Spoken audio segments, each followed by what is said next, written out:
Hola a todos, espero que estén muy bien. En este video vamos a entrevistar al licenciado en psicología Arturo Arriaga, que tiene una maestría en terapia cognitivo-conductual y nos va a compartir un poco de su conocimiento y experiencia en esta corriente.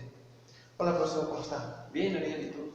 Bien, muchas gracias. Bueno, Vamos a dar inicio a la entrevista con la siguiente pregunta. con todo gusto. ¿Qué es la terapia cognitivo-conductual? Bueno, la terapia cognitivo-conductual lo podríamos definir como un enfoque de psicoterapia. O sea, finalmente psicoterapia es psicología aplicada. Es un enfoque de psicoterapia que tiene una historia, una tradición muy larga, pero básicamente el presupuesto básico de la terapia de este corte es el foco o la importancia que le da a procesos cognitivos y procesos conductuales y la relación de estos procesos con el entorno, con el ambiente. En psicoterapia básicamente entonces lo que se hace es trabajar tanto con las creencias, con los pensamientos, con las emociones y con las conductas y con la relación del individuo con otros individuos, todo esto entendiéndolo dentro de un contexto amplio en donde se desenvuelve el sujeto. Okay. ¿Sí nos puede decir quiénes fueron sus autores más importantes? Bueno, como te decía hace un momento, la psicoterapia cognitivo-conductual tiene una historia ya más o menos larguita. En un principio, los los preceptos que predominaban en este estilo de psicoterapia eran todos los relacionados con el campo del estudio del aprendizaje. Entonces, me refiero a todo lo que fue el trabajo en condicionamiento operante, en condicionamiento instrumental, y ahí los autores, pues ya los conoces un poco, ¿no? Estamos hablando de Pavlov, de Skinner, de Thorndike, de todas estas personas. Ellos específicamente no se enfocaron en psicoterapia, pero los principios de aprendizaje que ellos establecieron, que ellos estudiaron, hubo otros autores que llegaron y los adaptaron para el tratamiento de conductas desadaptativas. En un principio se podría decir a muy grosso modo que así surgió la psicoterapia cognitivo-conductual. Lo que importaba al principio mucho era modificar la conducta. Y ahí tenemos a muchos autores, por ejemplo, Kasdin, que hacía trabajo de modificación de conducta. eh, bueno, ahorita no me viene otro a la mente de esa época. Lazarus, otro investigador, un investigador británico, se me fue ahorita su nombre, que desarrolló, por ejemplo, técnicas de relajación, basado esto en principios del condicionamiento clásico. Posteriormente hubo otros autores que fueron añadiendo elementos de análisis, sobre todo elementos de tipo cognitivo, y otros elementos de tipo más relacional. Y ahí te puedo hablar a lo mejor de Albert Ellis, a lo mejor de Aaron Beck. Actualmente hay otros autores que están proponiendo modelos o avances novedosos, ¿no? Como Steve Hayes, como Marshall Linehan, otros autores por ahí, ¿no? Pero sí, O sea que va evolucionando la terapia. la terapia cognitivo-conductual es una de las que ha tenido un mayor progreso, avance, y en donde el campo se ha diversificado enormemente. Esto, en parte, gracias a estudios, a la investigación empírica, al análisis, al desarrollo de, de nuevas técnicas, de nuevas propuestas.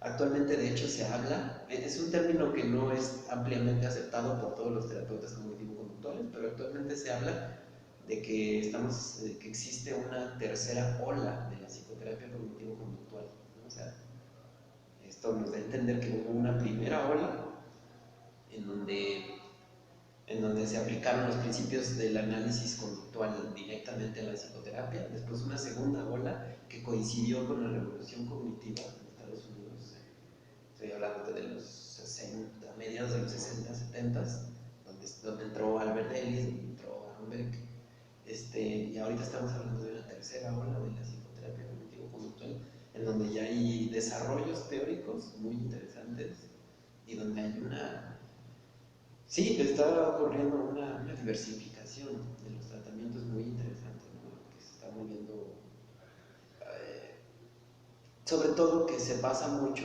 en la aplicación. se basa mucho en la investigación. Entonces hay que estar al pendiente y estar actualizándose. Sí, ahorita ya hay que estar actualizado. Un terapeuta cognitivo-conductual ahorita no es lo mismo de no hace 10 años. ¿Y esta terapia la imparte un psicólogo y un psiquiatra? Pues fíjate que hasta donde yo he visto, la mayoría de los interesados en este tipo de psicoterapia han sido psicólogos. Todavía hay psiquiatras que se están interesando mucho por la aplicación de estos conceptos, pero personalmente, aquí ya es una cuestión a lo mejor un poco más de opinión personal, quiero aclararlo. Creo que el mejor aprovechamiento es entre psicólogos, precisamente porque requiere el entrenamiento específico, requiere conocimientos previos de todas estas cosas que te acabo de decir, ¿no? O sea, un psicólogo está formado desde la base teórica, ¿no? Desde los clásicos, desde entender lo que es el condicionamiento clásico, lo que es el condicionamiento instrumental, todos estos aspectos de la teoría cognitiva, todo el trabajo de Vygotsky, de Piaget, todo esto que está muy relacionado con lo cognitivo, y pues es formación que sí tiene un psicólogo. ¿Y un psiquiatra? Un psiquiatra a veces no. Un psiquiatra finalmente es un médico. Entonces los psiquiatras son muy buenos en cuestiones fisiológicas, los psiquiatras son muy buenos en cuestiones a lo mejor de diagnóstico, a lo mejor son más apegados a la clasificación de trastornos, por ejemplo el DSM-4, a estas cuestiones de psicopatología, pero la parte psicológica, la parte digamos, la parte de la formación más humanista, si lo quieres ver así, a ellos no la tienen tanto. De hecho, tengo una experiencia personal, tenía una compañera en donde estudié la maestría que era psiquiatra, y sí, era frecuente que había cosas que no entendía, ¿no?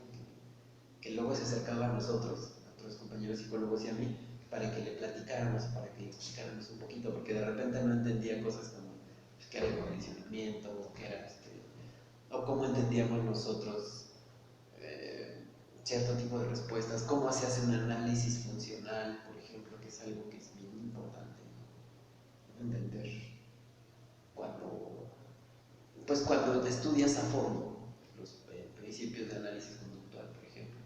O sea que un psiquiatra, para poder aplicar la terapia cognitivo-conductual, tendría que prepararse también de una forma un poco en la psicología.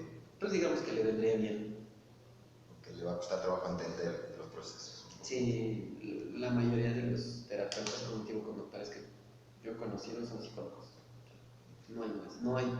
Yo no he visto pedagogos, no he visto trabajadores sociales, no he visto así como especialistas de otras áreas, aunque sean afines, pero que realmente puedan ejercer como psicoterapeutas cognitivo-conductuales.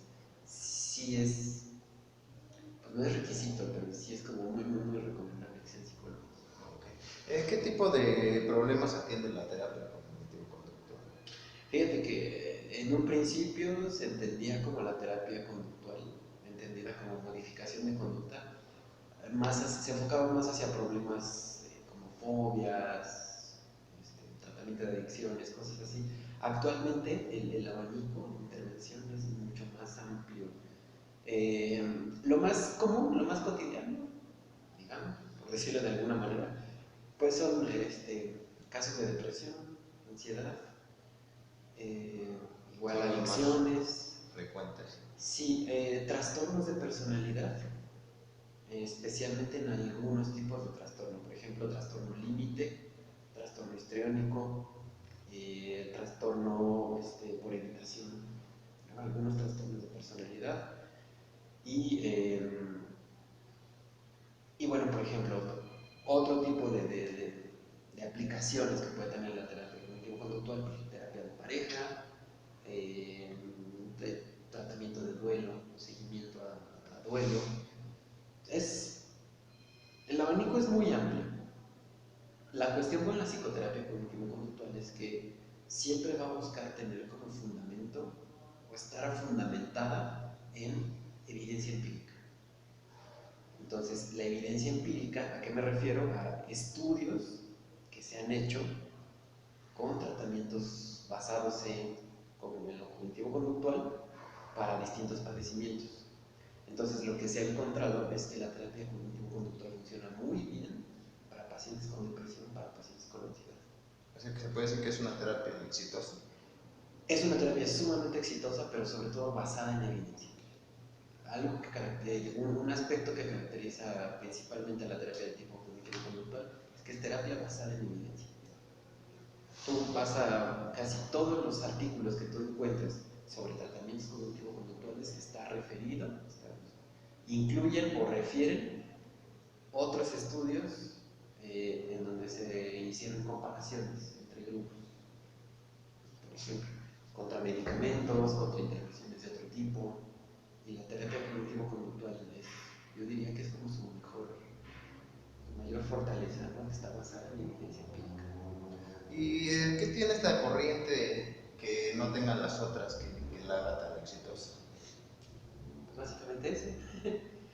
Fíjate, bueno, no nos vamos a extender demasiado, pero aquí lo interesante, lo que tendremos que entender es la diferencia que hace que un tratamiento esté basado en evidencia empírica frente a uno que no.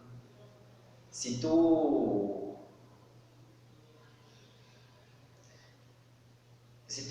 recuerdas un poco estas cuestiones de metodología, sabes lo importante que es, por ejemplo, que en un estudio tengas grupos experimentales, grupos control, etcétera, etcétera. Este tipo de cuestiones metodológicas no se dejan de lado en la psicoterapia cognitivo-conductual, al contrario. Este tipo de psicoterapia se apoya mucho en un ejercicio científico, en un ejercicio riguroso de control de variables. Entonces, esto da como resultado que sean psicoterapias basadas en evidencia empírica. Un psicoterapeuta cognitivo-conductual va a llegar y te va a decir: voy a aplicar este tratamiento para pacientes con depresión, pero no me lo saqué de la manga. Todo está planeado y todo está dispuesto de esta manera porque ya fue probado antes con otros grupos de pacientes con el mismo padecimiento o bajo las mismas condiciones, ¿no? Entonces, esta condición de prueba, de verificación, de corrección de errores, que es propio de la ciencia misma, es la principal fortaleza de las terapias cognitivo-conductuales. Estas terapias están basadas en evidencia. De hecho, así se les conoce, psicoterapias basadas en evidencia. Okay. Ya nos referimos más a las sesiones. ¿Cuántas sesiones de entrevistas se dan a una persona que acude? Depende, fíjate que depende mucho. Lo que se hace es muy usual en las psicoterapias cognitivo-conductuales que se establezcan objetivos. Junto con el paciente, normalmente lo que el terapeuta hace es establecer un objetivo. El objetivo no es el que tiene el terapeuta, es el que es de acuerdo a la necesidad del paciente, ¿no? Esto lo aclaro porque luego los detractores de la terapia cognitivo-conductual piensan que es demasiado directiva. No, la psicoterapia cognitivo-conductual se adapta a las necesidades del paciente y al punto al que quiero llegar es que una de las primeras cosas que tú tienes que hacer en una sesión de psicoterapia, en un trabajo psicoterapéutico de corte cognitivo-conductual, es acordar con el paciente qué objetivos tiene o qué expectativas tiene de la psicoterapia. Entonces, por ejemplo, la reducción de síntomas. Imagínate un ansioso, un depresivo. Te va a decir: bueno, es que ya no salgo de mi casa. Entonces, ok, entonces, ¿qué te gustaría? Salir de mi casa, poder hablar con la gente, poder relacionarme mejor, poder tener encuentros más satisfactorios con otras personas. Entonces se establece un objetivo de manera general y a lo largo de las sesiones se van ajustando las técnicas para que se cumpla ese objetivo y en cierto número y después de cierto número de sesiones se evalúa si el objetivo se ha alcanzado, si se han logrado cambios, si se ha visto algún tipo de mejora, por decirlo de algún modo. Es decir, qué tan cerca o lejos se está del objetivo. Entonces no hay un número exacto de sesiones, lo que hay es un número de sesiones en el cual se hace una evaluación. Entonces eso ya depende un poco del tratamiento y del psicólogo psicoterapeutas que hacen la evaluación del tratamiento a la 8ª sesión.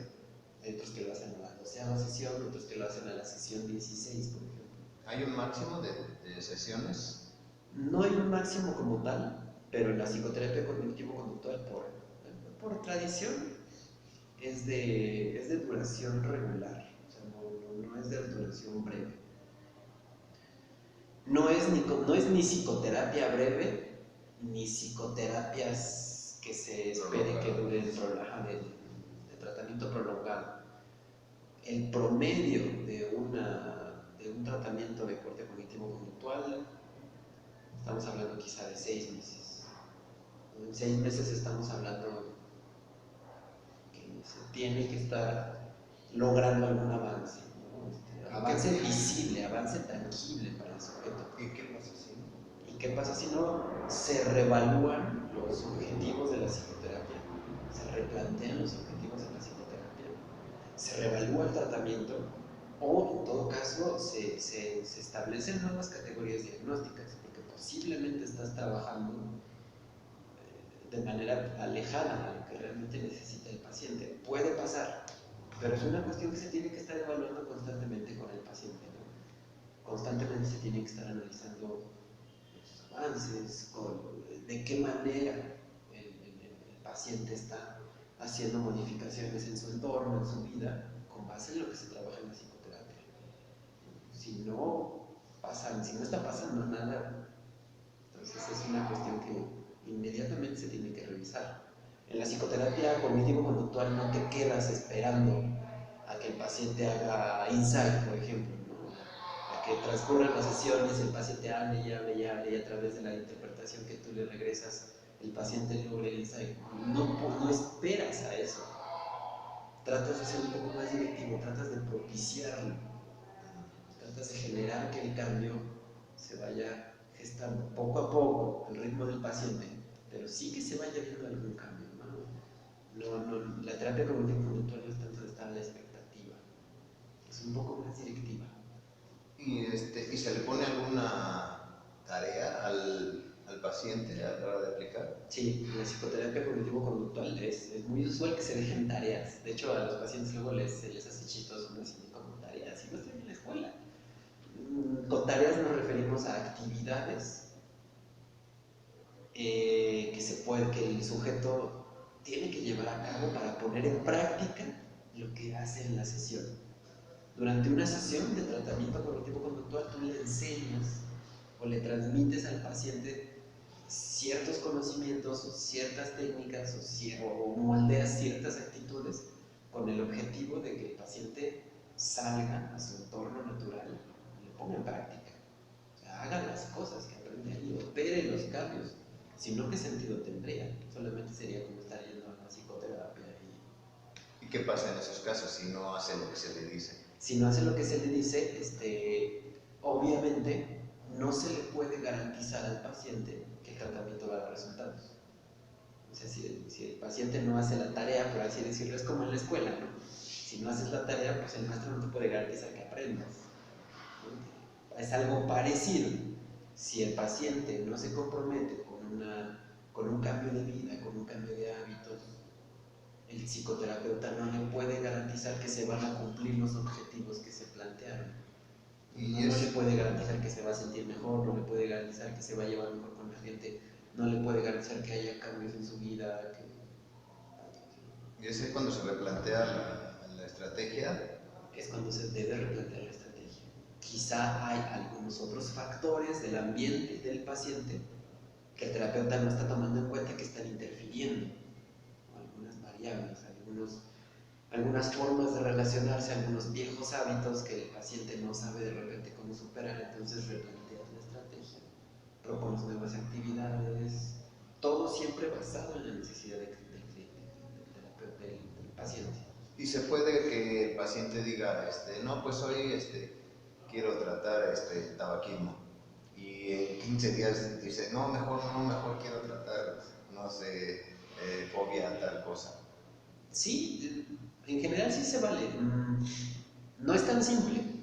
Cuando un paciente llega a la sesión, normalmente no lo hace con una sola demanda. Normalmente llega con 2 o 3 problemas, ¿no? O sea, llega y te dice, es que tengo problemas en el trabajo, tengo problemas con mi esposa y estoy bebiendo mucho. Entonces tú sabes, tú como terapeuta, no se lo dices al paciente en ese momento, pero tú como terapeuta tú sabes que esos 3 problemas pueden estar relacionados, de hecho seguramente lo están, y que posiblemente tengan un punto común, un núcleo subyacente a todo. Entonces lo que haces al paciente es pedirle que categorice cuál de esos problemas es el que más le importa, más le urge, y los vas trabajando uno por uno. Bien. Vaya, no es un orden rígido, es un orden flexible. Puedes trabajar un día uno, a lo mejor otro día trabajas otro, pero lo importante es que tú los tengas como bien claros. Porque seguramente toda esa delimitación de los problemas que le ocurren al paciente seguramente tiene que ver, como te digo, con problemas en común. Y ya a través de tu labor más de evaluación diagnóstica, por decirlo de algún modo, tú ya vas encontrando que a lo mejor el paciente tiene problemas en su casa, en su trabajo y bebe poco, porque quizá tiene ahí una cuestión de poca tolerancia a la frustración, de una deficiencia en el análisis, en la capacidad de síntesis, a lo mejor tiene algún problema de tipo evitación experiencial, que ya son cuestiones más técnicas, y entonces al momento en el que tú trabajas alguno de los problemas con una técnica, pues indirectamente o indirectamente estás también trabajando sobre los otros. Entonces la evolución del paciente es progresiva,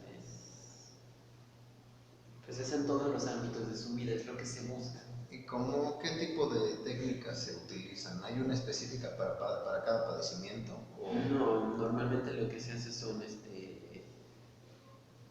normalmente lo que existen son paquetes de tratamiento, en los que existen varias técnicas que se ponen al servicio del paciente durante la misma terapia o se le dejan de tarea fuera de la terapia. Y técnicas, pues como tal, existe una cantidad muy, muy, muy grande, como te repito, desde la primera ola de la psicoterapia cognitivo-conductual, pues existen muchas técnicas, ¿no? De diversas fuentes.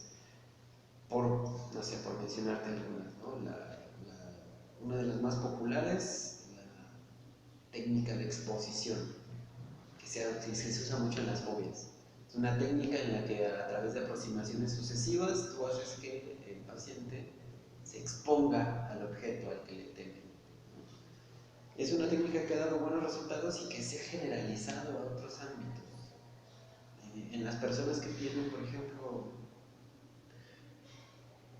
que ya tienen problemas con el control de impulsos, con el manejo de las emociones, una de las hipótesis es que han tenido poco contacto precisamente con emociones negativas, y entonces lo que haces a través de ciertas técnicas de exposición es hacerlo que enfrente esas emociones negativas. Por ejemplo, por decirte algún duelo en los que la persona ha estado negando o ha estado evitando enfrentar el dolor, enfrentar la realidad, a través de cierto tipo de técnicas de exposición la vas invitando, la vas acercando a sus pensamientos incómodos, a sus sentimientos desagradables, que los experimente, que los haga suyos, por así decirlo, para que los trabaje, pues.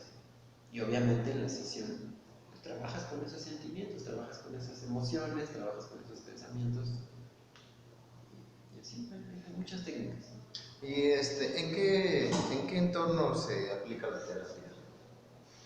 Normalmente es en un consultorio, pero en algunos casos, por ejemplo, ahorita que te hablaba de la técnica de exposición, es interesante, se puede trabajar fuera del consultorio. O sea, el terapeuta acompaña al paciente Sí. y van y experimentan. De hecho, la terapia cognitivo-conductual es una terapia que ha innovado mucho en ese sentido, ¿no? El terapeuta ya no está sentado en su consultorio esperando que llegue el paciente, ¿no? Sino que el terapeuta te puede decir, te veo en el parque, o te veo en tu escuela, o te veo en tu trabajo, te voy a acompañar, ¿no? Y a través de una técnica de modelamiento te voy a enseñar a que desarrolles, te voy a apoyar para que desarrolles habilidades sociales, ¿no? Para que desarrolles asertividad, para que desarrolles habilidades de relacionarte con otros, ¿no? Habilidades de negociación. A lo mejor encuentras que tu paciente tiene problemas para que todo el mundo pasa por encima de él, ¿no? Porque dice que sí a todo. Entonces el terapeuta lo puede acompañar, ¿no? A un ejercicio vivencial de decir, esta persona te va a pedir X cosa y tú le vas a decir que no, no, pero que le vas a decir que no. Y analizamos cómo te sentiste y qué sentiste y qué opinas de esto, ¿no? A ver qué tanto puedes hacerlo. O es que tengo mucho miedo de hablarle a las chicas. Te acompaño al parque, te enseño un poco a través del modelado y bueno, le vean, ves a esa muchacha que está allá, no, sí, vas y le vas a hablar, no, pero que no, pues vas y le vas a hablar. Pero tengo miedo, pues sí, de eso se trata. Ven, vas y le vas. Pues es que como un niño otra vez o algo así. No sé, yo no lo diría así, pero Ya, sí es una cuestión a lo mejor más directiva. Estamos hablando de que en ciertos aspectos, o lo podemos entender como que finalmente algunos de los problemas que podemos presentar las personas están muy relacionados a veces con falta de habilidades. O sea, hay gente que, velo así, ¿cómo aprendemos a hablar en público? Pues hablando en público. ¿Cómo aprendemos a andar en bicicleta? Pues andando en bicicleta. Entonces, hay personas que no desarrollan habilidades porque nunca fueron expuestos a esas habilidades, ¿no? Yo no sé andar en bicicleta, a lo mejor porque nunca me subí a andar en bicicleta y quiero andar en bicicleta. Un proceso de Pues aprendizaje. no lo vas a aprender viendo un video en YouTube. Tienes que agarrar una bicicleta, subirte a ella y caerte 2 o 3 veces. Entonces, en ese sentido, el proceso es análogo a lo que se hace en una psicoterapia cognitivo-conductual. Se entiende que un paciente llega con una demanda o con una necesidad y que el terapeuta lo va a acompañar en el desarrollo personal de esa habilidad, de esa necesidad. Y así es como va a ir aprendiendo, desarrollándose, encontrando nuevas alternativas, nuevas formas de relacionarse consigo mismo y con el entorno. O sea que ese tipo de terapia no tiene un horario fijo, así que digan 20 minutos, media hora, 60, sino lo que dure el acontecimiento. No, sí, las sesiones sí. Una sesión en consultorio sí tiene una duración determinada. Normalmente son de 50 minutos. Entonces, sí, claro, o sea, funciona normalmente como cualquier otro tipo de psicoterapia. Tú citas a tu paciente un día, una hora, el paciente está ahí, llega, se dan 50 minutos de sesión y ¿Cómo funciona esa sesión? ¿Entra el paciente y qué pasa? En una sesión ya no de primera vez, sino ya en una sesión intermedia, normalmente lo que se hace es que llega el paciente, si se dejó tarea, se revisa la tarea. Oye, ¿hiciste esta actividad? Sí, sí, la hice. ¿Cómo te fue? No, pues bien. Por ejemplo, una tarea que se deje, anotar los pensamientos, ¿no? Que son muy comunes los registros en psicoterapia cognitivo-conductual. ¿Hiciste los registros? Sí, sí los hice. A ver, enséñalos. Sí, se revisa. Si le dejaste hacer un video, si le dejaste que le hablara a una chica, le dices, pues, ¿cómo te fue? Platica. Y después se analiza que haya hecho el paciente en la sesión y se continúa con el trabajo, ya sea que el paciente quiera hablar sobre algo que le pasó en la semana, o ya sea que se le quiera enseñar una técnica nueva, que se quiera abordar el problema desde una perspectiva distinta. Ya todo eso se trabaja en psicoterapia, normalmente a través del diálogo. Entonces, ¿no se acuesta en el diván? No existe el diván. ¿No existe el diván en la terapia? No, es cara a cara, así como estamos hablando ahorita. Okay. Y regresando a lo externo, si es una terapia externa, ¿ahí sí hay horario o lo que dure? Puede ser lo que dure el evento, ¿no? Le puedes decir, ay, es que voy a hablar en público o voy a dar una exposición en mi escuela. Entonces, el terapeuta puede acompañar al paciente, ya estando ahí le puede enseñar alguna técnica de relajación, puede hablar con él, puede ser un proceso de reestructuración cognitiva, por ejemplo, que es otra técnica, y ya, ¿no? Lo acompaña un rato, a lo mejor está ahí viendo cómo se desempeña y ya, después se retira. Y en caso de honorarios, si en un consultorio se cobra tal cantidad por 50 minutos, en esos casos, ¿qué pasa? Pues ya esa discreción del terapeuta. Normalmente está en función del tiempo. Incrementa un poco, ¿no? A lo mejor si estás 2 horas, a lo mejor si estás con el paciente 2 horas, pues a lo mejor le cobras el equivalente a lo que le cobrarías 2 horas de sesión. Ya varía un poco del terapeuta y de los acuerdos a los que llegue con el paciente. ¿Y cómo saber si ya está dado de alta el paciente o cómo saber o cómo darlo de alta? Es una muy buena pregunta. El criterio simple, o sea, la respuesta simple es a través de la evaluación de los objetivos. Si ya se han logrado los objetivos de la psicoterapia, el terapeuta le informa al paciente.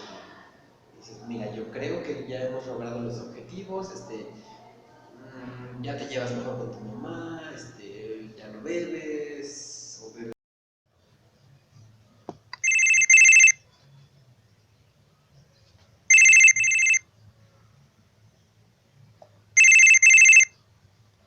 Sí, buenas tardes. Sí, él habla. ¿Con quién tengo el gusto? Mucho gusto, Jorge. ¿En qué te puedo ayudar? Entonces tú estás interesado en acudir a terapia. ¿Le parece si la recibo a las 2 p.m. el jueves? Sí, en el domicilio de San Antonio Abad, número 13. Sí, en la colonia Tránsito. Ok, aquí le espero. Te espero, hasta luego. Al inicio de la terapia se aplica el rapport. ¿Qué quiere decir esto? Que debemos de hacer sentir al paciente tranquilo, seguro y que se pueda expresar abiertamente. Hola Jorge, mi nombre es Ariel Peregrina. Dime, ¿en qué te puedo ayudar? Hola Jorge, ¿qué tal el camino? ¿Tardaste mucho en llegar? No, la verdad es que no, estaba muy fácil, está cerca del metro. Ok, ¿y el calor qué tal? No, es muy fuerte y toda la gente te acalora. Bueno, Jorge, yo soy Ariel Peregrina, tengo un doctorado en terapia cognitivo-conductual. No sé si sepas a qué se refiere esto. Bueno, te explico. A veces las personas aprendemos cosas buenas o malas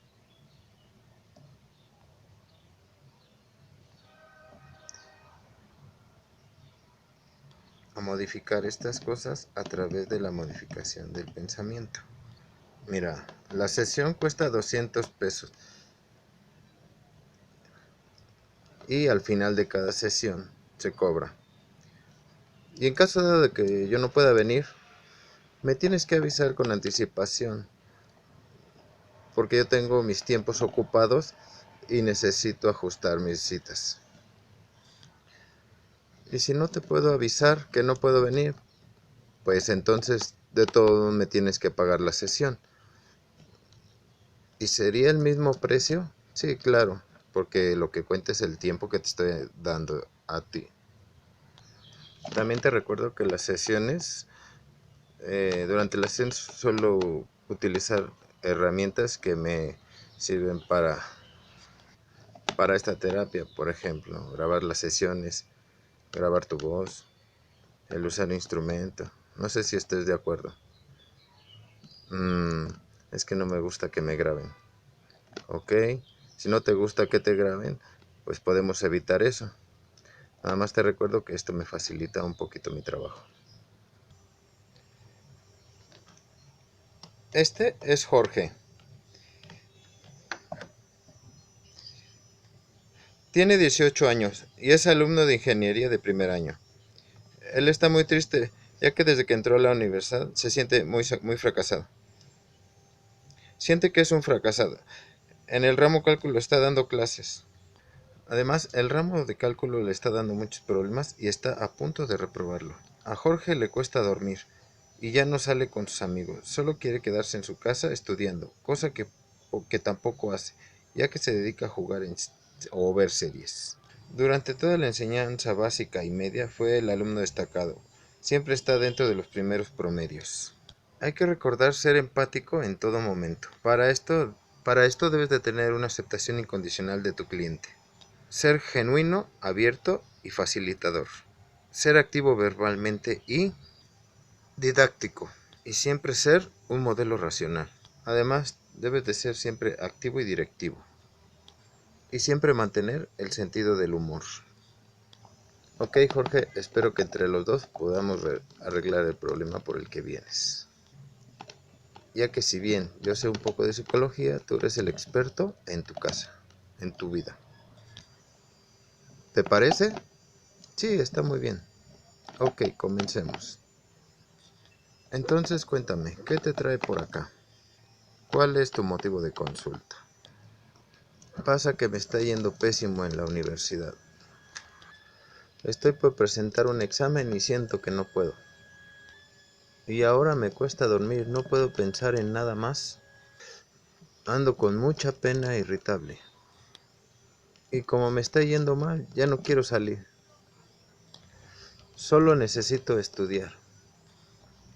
Ok, Jorge, no te preocupes. Empecemos con el procedimiento. La fase 1 consta de la evaluación de los problemas, la explicación del esquema ABC y del método terapéutico que se va a seguir. Y para esto es necesario identificar el problema externo, el síntoma interno y el problema secundario. Recuerda lidiar primero con el problema secundario.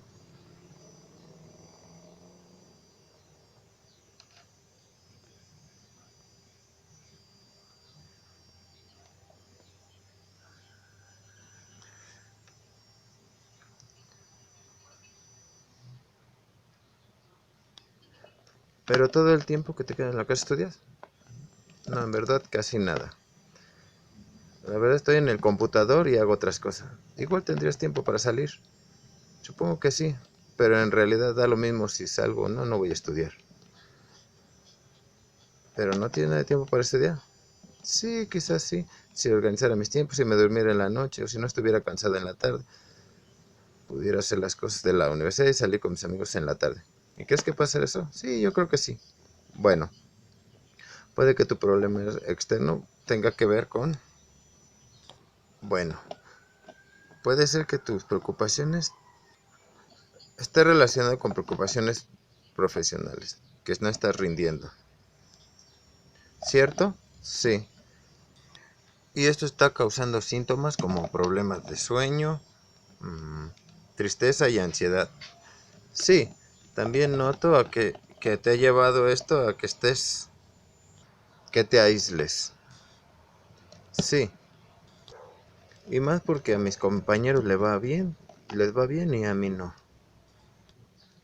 Sí, ya no quiero estar con nadie. Bueno, mira, en psicología existen muchas teorías y técnicas distintas para diferentes situaciones. ¿Y cuál se usa? Todo depende del terapeuta y del paciente. Yo creo que sería bueno empezando a ver las situaciones desde la terapia de Albert Ellis. Esta terapia trabaja con algunas creencias o ideas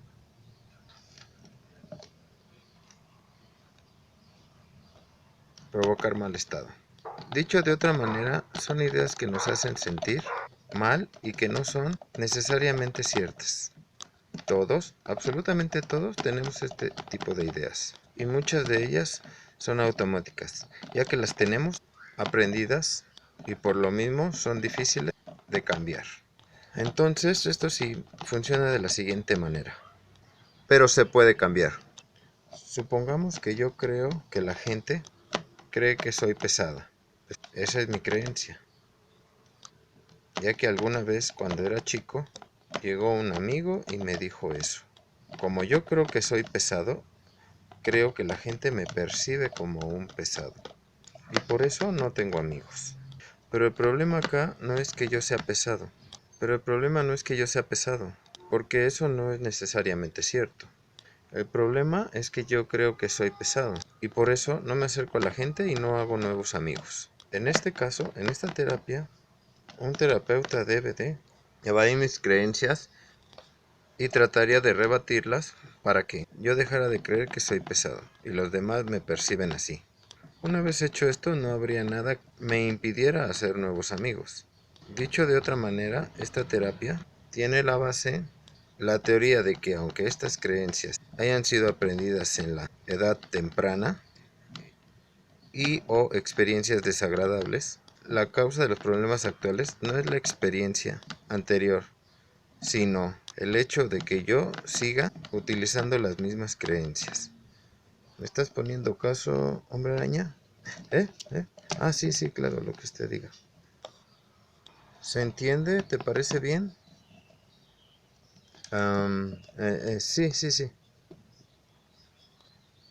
Pero ¿qué pasa si esta teoría de Ellis no funciona? La idea es que vayamos revisando los avances como si fuéramos científicos. Y que si vemos que esta no tiene los resultados que esperamos, entonces busquemos otra alternativa. ¿Te parece? Ok, está muy bien.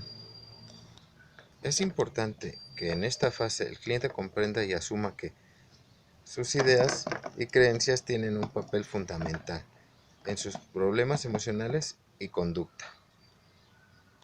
Y que la causa de sus problemas actuales no es la experiencia anteriormente vivida, sino el que ahora siga utilizando esas mismas ideas irracionales. Junto con esto, debe aprender que para superar sus problemas no existe otro camino que el rebatir persistentemente las creencias irracionales.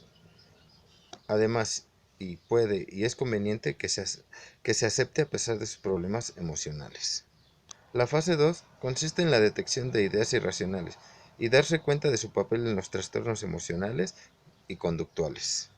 Aquí se utiliza el diálogo didáctico y socrático, que ayuda al cliente a descubrir sus ideas irracionales y el papel que desempeña en sus problemas emocionales y conductuales. Bueno, ahora cuéntame un poco sobre ti. ¿Qué hay para contar? Soy un fracasado. ¿Y por qué dices esto? Porque me va mal en todo lo que hago.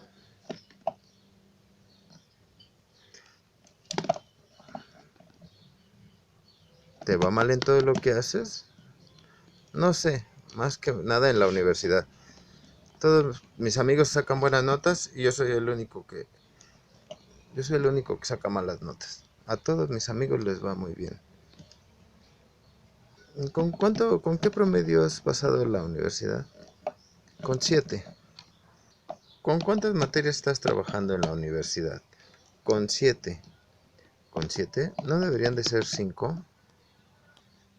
Pues sí, pero yo tomé 2 cursos extras. ¿Por qué?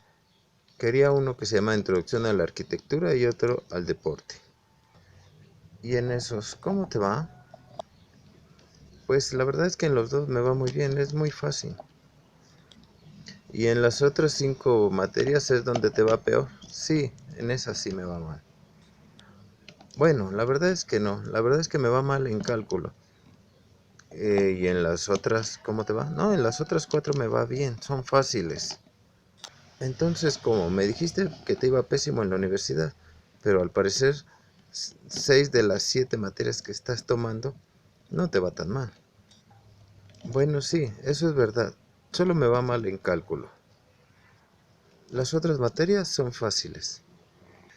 Pues entonces te está yendo bien en la universidad, menos en cálculo. Pero es que me tiene que ir bien en todo. Cuando uno es bueno en todo, no solo en algunas cosas. Además, ¿qué pasa si repruebo cálculo? Todos mis amigos se van a burlar de mí. Además, a todos mis amigos les va bien en cálculo. No hay un tonto al que le esté yendo mal. Y eso soy yo, un pobre tonto.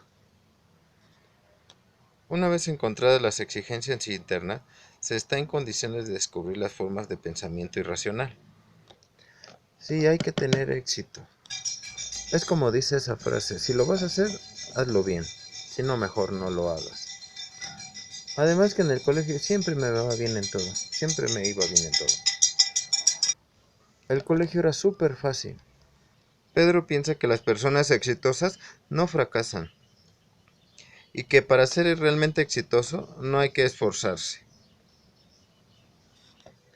Además que en el colegio siempre me iba bien en todo.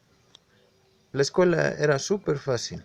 Yo estudiaba en el recreo y hacía mi examen sin problemas. Y yo me sacaba puro 10 y todos me reconocían por eso. Sabían que yo sacaba 10, que era muy inteligente. Veo que te sientes frustrado. ¿Es así? Obvio que me siento frustrado. Mira, para esto te voy a dar una tarea para la casa. Cuando tengas este tipo de pensamientos, quiero que los registres en esta tabla. En esta vas a poner el día y la hora. Quiero que anotes la situación que te lleva a este pensamiento y las consecuencias que tiene este para ti. Ok, no se preocupe. A Jorge le di un formulario de autoayuda que marca el día, situación A, pensamiento irracional B, consecuencias emocionales y de conducta C, refutación y creencia racional eficaz D, sentimientos y conductas experimentados con la nueva creencia racional E. Esta técnica es muy utilizada en la terapia conductual. Ok, ahora en la fase 3 consiste en el debate y cambio de ideas irracionales, mediante preguntas que se susciten de discusión y el debate. Esto ayudará a cuestionar la verdad de sus pensamientos irracionales. Para esto analizará aspectos a favor y en contra, el tipo de argumentos ilógicos y falsos que se está utilizando para mantenerlos. ¿Cómo puede generar creencias racionales que le sirvan de alternativa? ¿Y qué beneficios encontrará en lo anterior mencionado? Hola Jorge, ¿cómo estás? Ha pasado una semana. Estoy muy mal, me volví a sacar un 5 en cálculo y fracasé. Y ahora voy a echar la materia completa y me va a ir muy mal, no puedo hacer nada bien. Oh, ¿por qué soy tan tonto? Pero tranquilo, Jorge. Tú me dijiste que que no te estaba yendo mal en todo. ¿Cómo te ha ido en las otras materias? Bien, pero es cálculo lo que no puedo. Y bien, dime, ¿cómo le está yendo al grupo? Al grupo bien, ellos sacaron 8 y 9. Y dime, ¿cómo le fue a tus amigos? Depende. A Sophie siempre le va bien. A Sophie siempre le va bien en todo. Se sacó un 10. Perdón, sacó 9. Entonces, ¿cómo? ¿Qué tiene que haya sacado un 9? No es la mejor. No es la mejor, pero es la segunda mejor. Y lo malo es que yo saqué 5. Si algunos hubieran sacado 5 o yo hubiera sacado un 7, yo no sería el peor de la clase. Y cuéntame, ¿estudiaste mucho para el examen? Es que no tiene que ver con estudiar. ¿A qué te refieres con eso? Mira, lo que pasa es que yo en la escuela nunca he estudiado. Hice lo mismo de siempre, leí un poco antes de la clase, pero no entendía nada. Y no tenía tiempo para resolver las dudas. Era demasiado difícil y yo, como soy muy tonto, no las entendí. Ok, Jorge, a ver, veamos un poco más allá de la situación. Más allá de la situación. Por ejemplo, la Sophie. A ver, veamos a Sophie. ¿Hizo lo mismo que tú? ¿Leyó antes de entrar al examen? ¿Leyó su materia? No. Ella hizo una guía durante el fin de semana. Incluso le mandó sus dudas al profesor. ¿Y tú por qué no estudiaste antes de la prueba? Porque no importa cuánto estudie. Si ya no entendí la guía, porque soy un tonto. Aquí podemos ver las dos creencias irracionales de Pedro. 1. La idea de que no importa cuánto estudie uno, es o no es inteligente. Esto depende del esfuerzo que uno le ponga, sino algo que uno es o no es. 2. Si uno fracasa, entonces es tonto. Esto será directamente asociado a la primera e implica comprender la inteligencia como un constructo fijo.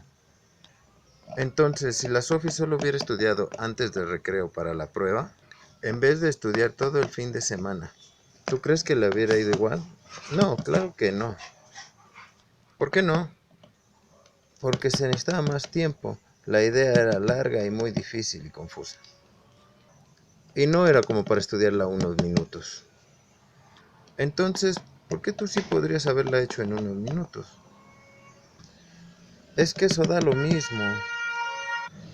Aunque hubiera tenido toda la vida para estudiar, no hubiera entendido nada porque soy un tonto. Y no la estaba entendiendo. Pero por lo que me dices, la Sofi tampoco. Pero ella pidió ayuda. ¿Y qué hubiese pasado si tú hubieras pedido ayuda? Supongo que lo hubiera entendido. O no sé. Entonces, ¿dices que eres tonto? Por el hecho de que no pudiste entender la materia de cálculo. ¿Y la guía que te dieron? Sí, porque soy tonto. ¿Pero tu amiga la Sofi es tonta? No, si te digo que ella es inteligente. Pero la Sofi tampoco entendió la guía cuando se la dieron. ¿O sí? No, pero ella no es tonta. No, claro que no, ella no es tonta. Pero tú sí. No, o sea, sí, pero no por eso. Entonces, ya, ok, está bien. Sí entiendo lo que estoy haciendo. Sí entiendo lo que estoy haciendo. Estoy diciendo que yo digo que si yo digo A, soy tonto, pero que si los otros dicen A, no son tontos. Y así está bien, sí entiendo. Pero es que antes yo no estudiaba y me iba bien, y ahora no es así. Pero entraste a una universidad súper exigente, donde además todos los que entran eran como tú en el colegio. Todos eran los mejores del curso, ¿o no? Todos ellos en el colegio estudiaban poco y se les hacía fácil, ¿o no?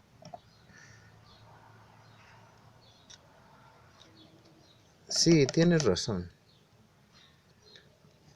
De hecho, dice la Sofi que antes no hacía nada y sacaba puro 10. Y que ahora se la tiene que pasar estudiando. Ya, sí te entiendo. Ya entiendo. Si sacas a todos los inteligentes de un colegio y los pones en una misma escuela, no todos pueden ser inteligentes, los más inteligentes. Claro, pero igual algunos son más inteligentes que otros. Pero de lo que hemos hablado, ¿por qué será que a la Sofi le va mejor que a ti? Porque cuando yo llegué le dije que le iba mal y ella se puso a estudiar. Y cuando ella me dijo a mí que me iba mal, yo no me puse a estudiar. Yo me eché a llorar y a decir que soy tonto. Ya entendí lo que quieren decir estos pensamientos. O sea que si yo digo que algo me va mal, pienso que soy tonto y me pongo a llorar. Pero si la Sofi le piensa que le va mal, se pone a estudiar y se esfuerza más. Sí, eso es muy bonito y todo, pero ¿cómo yo voy a dejar de sentirme mal por sacar una mala calificación? Ok, mira, ¿qué te parece si te mando otra tarea para la casa? Tengo otra tabla que es un poco más larga que la anterior. Voy a necesitar que la llenes igual con el día y la hora. ¿Que te pasó algo? ¿Lo que pensaste? La conducta es lo más importante. Pero quiero que arregles una refutación, una creencia eficaz, cómo te hizo y cómo te hizo sentir. La fase 4. Aprendizaje de una nueva filosofía de vida. El objetivo es que se arraigue de manera permanente y estable las nuevas creencias racionales aprendidas. El terapeuta animará al cliente a que encuentre la forma de convencerse de la validez y el valor pragmático que lo que ha aprendido, fortaleciendo el hábito. Mediante tareas debe de ir reconociendo los A, B y C para debatir las creencias y fomentar las ideas racionales aprendidas. Hola Pedro, ¿cómo te ha ido? Bastante mejor. El otro día saqué un 8 en cálculo. Claro que no es lo mejor, pero voy mejorando. Trato de pensar en eso. Que si me va mal en el examen, no es el fin del mundo. Y que no es que sea tonto, sino que me fue mal en la prueba. Muy bien, Jorge, me alegro mucho. Sí, pero igual de repente me pasa que me deprimo. Y me digo que soy un tonto cuando algo me sale mal. Y no sé cómo hacerle para no pensarlo más. Mira, Jorge, no es que pase de un momento a otro, pero hay que ser pacientes. Es un proceso que va despacio y pasa poco a poco. Pero algo bueno sería que sí, debes de seguir usando la tabla que te mandé. Y que cada vez que te pase algo y que te haga sentir mal, trates de reconocer la creencia o el pensamiento que tuviste. Ok, ya. Pero el otro día un compañero que nunca hace nada, que no va y que no estudia, le fue muy bien en cálculo. Y eso es ahí cuando yo creo que yo soy un tonto porque el que no hace nada le fue muy bien. ¿Y a él le va bien en todo? No, la verdad es que a él le va bien solo en cálculo. De las demás materias, de verdad que va muy mal. Y si tú estuvieras reprobando dos materias, ¿dirías que eres inteligente? No, claro que no. Ya estoy entendiendo. Todos podemos tener cosas similares que nos vaya bien. A uno nos puede ir mejor y a otros peor. Y que otros tengan algo en lo que les vaya bien no quiere decir que yo sea tonto. Algo así pudiera ser. ¿O no? Sí, igual sí. Ya. En matemáticas me fue muy bien. O sea, en matemáticas te fue bien a pesar de que no has practicado mucho. Y que no has estudiado nada, tienes más experiencia. Ok, entonces puedo escribir todo eso en la tabla o pensarlo nada más e ir viendo mis creencias y todo eso. Cuando ya sea algo interno, ya no necesitarás escribirlo. Pero si sientes que hay algo que te afecta mucho, es bueno que lo escribieras. Y eso te puede ayudar a verlo con más claridad. Nos ayuda a darnos cuenta y no olvidarlo. No, ok. Es como un buen método. Pues bien, Pedro, tienes que seguir trabajando. Nos vemos en la siguiente sesión. Ok, hasta luego. Ok, Jorge, entonces tienes que seguir trabajando y nos vemos la siguiente sección. La siguiente sesión. Ok, hasta luego. Jorge siguió viniendo a terapia un tiempo más hasta que se sintió cómodo con su capacidad para dejar atrás las creencias que le molestaban. Ahora les comentaré una variación de la terapia de Ellis que también le pudiera haber funcionado con Jorge. La reestructuración racional sistemática de Goldfried fue desarrollada a partir de la TRE de Ellis y se sustenta al mismo fundamento teórico. Es un intento de adecuar la TRE a un procedimiento de autocontrol. Su objetivo es enseñar a clientes o pacientes habilidades de afrontamiento y manejo de situaciones problemáticas.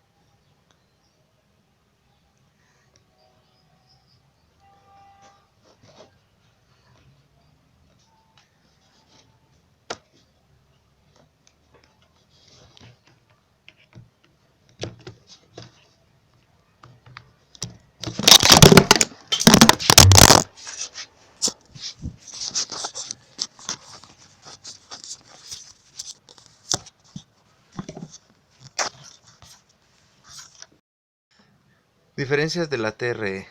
Pone más énfasis en hacer consciente al cliente de sus pensamientos o automanifestaciones inadecuadas y el papel que desempeñan en sus problemas que en buscar creencias irracionales básicas.